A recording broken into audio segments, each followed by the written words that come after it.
Benjamin Netanyahu on Capitol Hill trying to win friends and unfreeze aid. Asked if US troops would be needed to enforce peace in Gaza, a simple one-word answer. No. The Israeli Prime Minister's visit has been more dramatic than expected. Standing at his side, Donald Trump suggested the US could take over Gaza.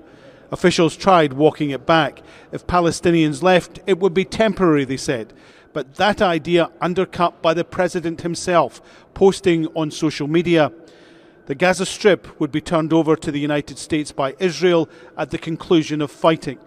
The Palestinians would have already been resettled in far safer and more beautiful communities with new and modern homes in the region. They would actually have a chance to be happy, safe and free. The US, working with great development teams from all over the world, would slowly and carefully begin the construction of what would become one of the world's greatest and most spectacular developments of its kind on Earth. No soldiers by the US would be needed. Stability for the region would reign. Even for a president who has upended US policy in the Middle East before, these comments on Gaza are incredibly controversial.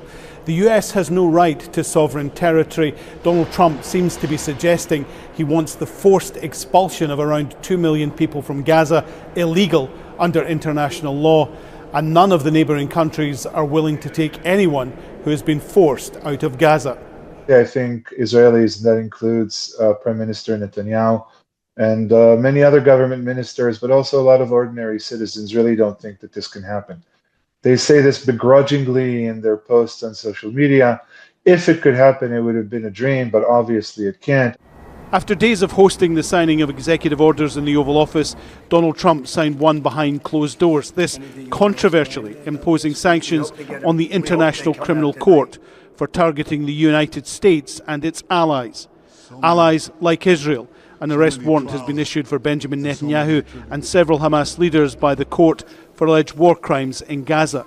Neither Israel nor the US recognise the jurisdiction of the court.